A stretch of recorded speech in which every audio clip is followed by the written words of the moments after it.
में विधायक रफीक खान के घर पर हमला होता है और जब मैं खुद वहां दौरा करने जाता हूं तो पूरे पड़ोसी दहशत में है। मेन बनी पार्क में पड़ोस में रहने वाले सब लोग दहशत में, उनका परिवार पूरा दहशत में। विधायक सुरक्षित नहीं है और विधायकों की जो सरकार सुरक्षा नहीं कर सकती। अब हालात ऐसे हैं कि हाईवे किंग रेस्टोरेंट, जो माना हुआ हाईवे किंग रेस्टोरेंट है, जो हाईवेज पर है, और वहां पर खुलेआम में 30 राउंड गोलियां चलती है। ये गोलियां कौन चला रहा है? कहां है सरकार?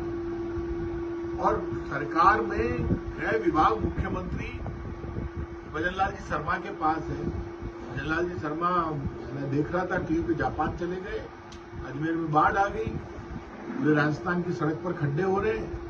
विधायक के रफीक खान के घर पर हमला होता है। हमले की साजिश की लोगों में चर्चा है कि बीजेपी कार्यालय में बैठकर तय किया जाता है कैसे हमला होगा, राजनीतिक रंग दिया जाता है। आज तक उनके परिवार को सुरक्षा नहीं दी जाती और अपराधियों के हौसले बढ़ गए।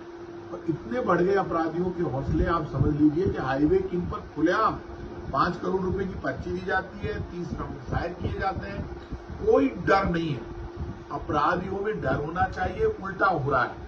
विधायकों के परिवार में डर है। जहां विधायक अपने के कारण पड़ोसी सुरक्षित महसूस करते थे, उन पड़ोसियों में दहशत का माहौल बन गया।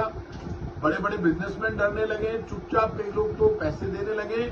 और मुख्यमंत्री जी को ना जिन बच्चियों के साथ रेप हो रहा है, कानून व्यवस्था चौपट हो गई, ना उनके इलाज की व्यवस्था करते हैं, ना उन बच्चियों से मिलते हैं, ना उनके परिवार से मिलते हैं। और सरकार जापान चली जाती है, सरकार के अधिकारी जापान चले जाते हैं। आप जापान जाइए, आप ताइवान जाइए, आप चाइना जाइए, आप अमेरिका जाइए, लेकिन कम से कम गोलियां चलवाना तो बंद कीजिए। सरकार को इतना आशीर्वाद मिल गया अपराधियों, सरकार का इतना आशीर्वाद मिल गया अपराधियों को कि अपराधियों में दहशत खत्म हो गई। जैसे ही बीजेपी का राज आया, रेप करने वाले खुलेआम रेप कर रहे हैं। एक दिन में 6-6 बच्चियों से रेप कर रहे हैं। बच्चों के इलाज की व्यवस्था नहीं होती। खुलेआम अपराधी गोलियां चला रहे हैं, खुलेआम पैसे मांग रहे हैं।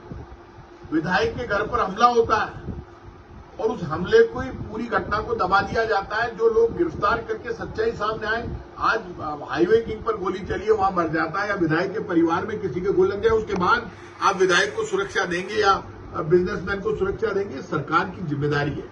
या तो मुख्यमंत्री को ये घोषणा कर देनी चाहिए कि ना तो गृह विभाग, हालात ये कि जब हाईकोर्ट ये कहता है कि आप जवाब दीजिए, आप क्यों नहीं कर रहे, अभियोजन स्वीकृति क्यों नहीं दे रहे भ्रष्टाचार के मामलों में, तो आप मुझे ये बताइए कि ये जो सारा मामला हुआ तब आप अभियोजन स्वीकृति देते हैं। सरकार का एक ही काम रह गया कि यदि कहीं भ्रष्टाचार का मामला पुराना है, अभियोजन स्वीकृति मत दो, उससे पैसे ले लो। तो भ्रष्टाचार में भी भ्रष्टाचार, और जब हाईकोर्ट का डंडा पड़ता है तो आप पर परमिशन देते हैं। हाईवे किंग पर जो गोलियां चली है, 30 राउंड गोलियां चलना, विधायक रफीक खान के घर पर हमला, बच्चियों से रेप, कानून व्यवस्था चौपट, जनता में दहशत, सरकार मस्त, जनता पस्त, हालात बहुत खराब है। गोलियां चलती रहेगी और सरकार जापान घूमती रहेगी। इससे बड़ा पाप कुछ नहीं हो सकता।